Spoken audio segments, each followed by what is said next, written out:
Program naturalisasi yang digadang-gadang Gubernur DKI Jakarta Anies Baswedan dikhawatirkan akan tersendat menyusul adanya defisit anggaran pendapatan untuk pembiayaan APBD 2020 DKI Jakarta. Menyikapi kondisi tersebut, pimpinan Komisi D DPRD DKI Jakarta, Idah Mahmudah, mengatakan tertundanya naturalisasi Ciliwung. Di antaranya karena Pemprov DKI tidak fokus dalam menjalankan program pembangunannya. Padahal menurutnya naturalisasi sungai adalah salah satu program prioritas pembangunan dalam mengurangi masalah banjir. Senada dengan Ida, Wakil Ketua Komisi D DPRD DKI Jakarta, Nova Harifan Paloh, meminta agar Pemprov DKI Jakarta memiliki target yang jelas sehingga anggaran pembangunan yang sudah dianggarkan terserap dengan cepat. Kenapa saya bilang kurang konsentrasi? Kenyataannya memang betul. Berbicara trotoar, apakah hal yang mendesakkan? Tidak. Yang mendesak ini adalah banjir. Yang sebentar lagi musim hujan. Ini kita ketolong dengan musim kemarau yang panjang kan. Nah sebentar lagi Desember, Januari, Februari, kesiapannya Pemda seperti apa. Nah ini kan harus ada penyelesaian. Termasuk lahan-lahan waduk yang sudah dibeli. Ini juga banyak yang belum dibuat. Untuk mencegah adanya mencegat air agar tidak ke penduduk tapi larinya ke waduk. Ini sudah ada yang dibeli tapi belum dikerjakan. Seperti itu. Prioritas juga artinya bagaimana juga kita bisa menata istilahnya kali-kali kita ini juga untuk supaya bagaimana juga ada turap-turap juga itu kan.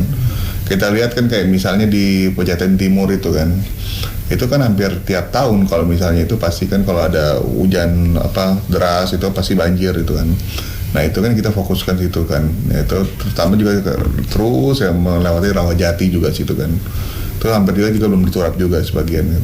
Nah Dewan sendiri mendesak DKI sendiri agar proyek ini tetap berjalan gimana Bang dengan anggaran yang defisit, sementara kan anggaran 2020 juga belum kelihatan dan kemudian ini sudah mau akhir tahun, sudah selesai semua laporan. Bagaimana Bang Dewan mendesak DKI sendiri Bang? Pertama target-target prioritas itu harus diselesaikan.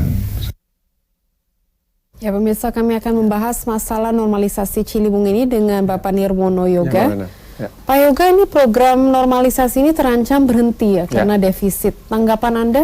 Ya, yang pertama tentu yang perlu kita garis bawahi bahwa program untuk penataan bandaran kali memang tahun ini terhenti ya karena dari anggaran yang sebenarnya ditargetkan 850 miliar.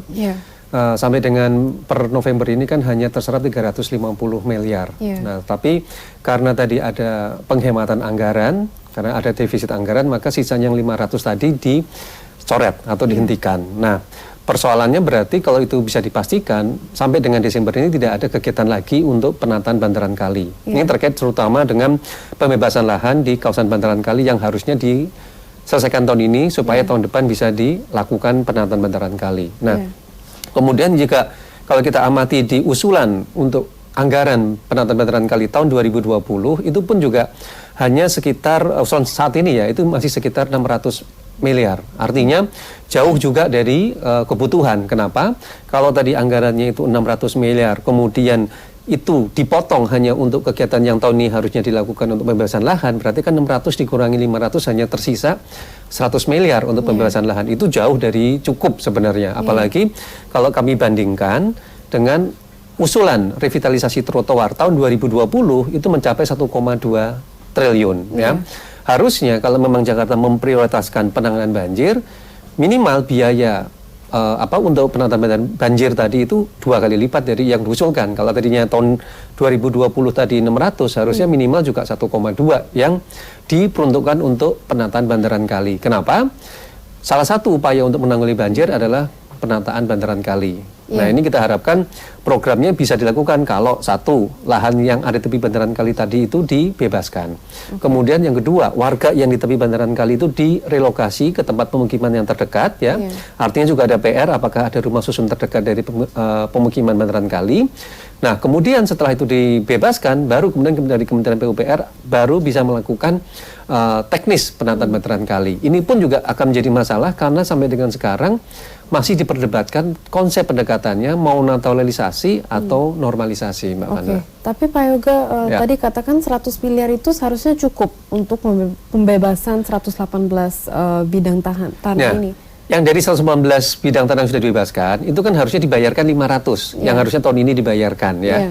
Artinya kalau tahun depan dianggarkan hanya 600, berarti kan dikurangi 500 untuk pembebasan lahan. Berarti hanya tersisa 100 M untuk kegiatan penataan kali. Nah, tentu tidak cukup kalau dikatakan anggaran yang tersisa seperti itu. Ini juga berarti menunjukkan bahwa Pemprov DKI bisa dikatakan kurang serius untuk menanggulangi banjir ya. Kalau kita bicara sementara pada saat yang bersamaan anggaran untuk revitalisasi trotoar tahun 2020 itu 2 kali lipat dari usulan anggaran penataan bantaran kali gitu kan. Artinya di sini harusnya kalau memang Pemprov DKI menempatkan banjir sebagai masalah utama Jakarta, anggarannya harusnya juga lebih besar dari yang disediakan untuk revitalisasi trotoar tersebut, Mbak Fana. Oke, dan yang pembebasan yang 118 bidang tanah ini, apakah diperlukan seharusnya untuk normalisasi Kali Ciliwung ini? Ini kan 119 bidang tanah yang sudah dibebaskan, statusnya semua sudah dibebaskan. Tinggal prosesnya dibayarkan, yang harusnya dibayarkan akhir tahun ini dengan total biaya 500 miliar tadi. Tapi diperlukan. Untuk penataan bantaran kali jelas diperlukan. Kenapa? Lebar bantaran Kali Ciliwung sekarang ini kan hanya berkisar sekitar 20 meter ya. Dulu lebar idealnya mencapai 50 meter. Nah, kemudian sebenarnya sudah disepakati lebar sungai yang akan dibebaskan itu sekitar 35 meter lebar sungainya. Sehingga dari 20 ke 35 berarti kan ada 15 meter penambahannya. Nah, ini dibagi dua. Sebelah kiri bantaran kalinya itu 7,5 meter, sebelah kanannya juga 7,5 meter. Nah, inilah yang kemudian di kiri kanan bantaran kali selebar 3,5 meter ini sepanjang 2 kilometer tadi yang akan dibebaskan. Yang ada terdapat 118 bidang tanah tadi. Karena apa? Kalau tanpa pembebasan atau pelebaran sungai, maka kapasitas daya dukung sungai tadi tidak akan bisa lebih optimal untuk menampung air hujan. Kalau itu tidak dilakukan, maka kita akan mengalami kejadian sama pada waktu bulan Juni lalu, di mana hampir sebagian besar dampak banjir terjadi di daerah pemukiman yang berada di bantaran kali. Oke. Pak Yoga, apakah ada hambatan lain dalam program normalisasi ini selain defisit mungkin? Ya, selain tadi alokasi anggaran yang jauh dari memadai. Yang kedua juga yang tidak perlu yang perlu digarisbawahi yaitu pendekatannya ya, karena begitu lahan itu sudah selesai, masalah kedua yang tadi saya katakan akan muncul yaitu belum adanya kesepakatan antara pihak Dinas SDA Pemprov DKI dengan pihak BWSCC dari Kementerian PUPR soal pendekatan teknis. Kenapa? Pak Gubernur ingin pendekatannya adalah naturalisasi. Sementara nomenklatur yang ada di BWSCC dari Kementerian PU adalah normalisasi. Nah, normalisasi inilah yang sebenarnya perlu dijabarkan dalam teknis pelaksanaan di lapangan yang membedakan dengan naturalisasi. Konsekuensinya begini, kalau naturalisasi yang dipilih, maka lebar sungai yang akan dibebaskan itu bisa lebih luas dari yang dilebarkan sekarang. Ya, jadi konsekuensinya adalah justru semakin banyak bidang tanah yang harus dibebaskan, justru akan semakin banyak warga yang harus direlokasi. Nah, ini kan justru nanti akan bertentangan dengan apa yang diharapkan oleh Pak Gubernur untuk tidak merelokasi banyak warga. Tapi pilihannya apapun, suka tidak suka adalah pelebaran sungai. Ya, dengan pelebaran sungai berarti ada program relokasi. Nah, program relokasi ini harus didukung dengan apa? Ketersediaan rumah susun, karena mereka baik, Pak bisa Yoga, dipastikan. kami akan lanjutkan dialog ini setelah jeda yang satu ini. Pemirsa tetaplah di Newsroom.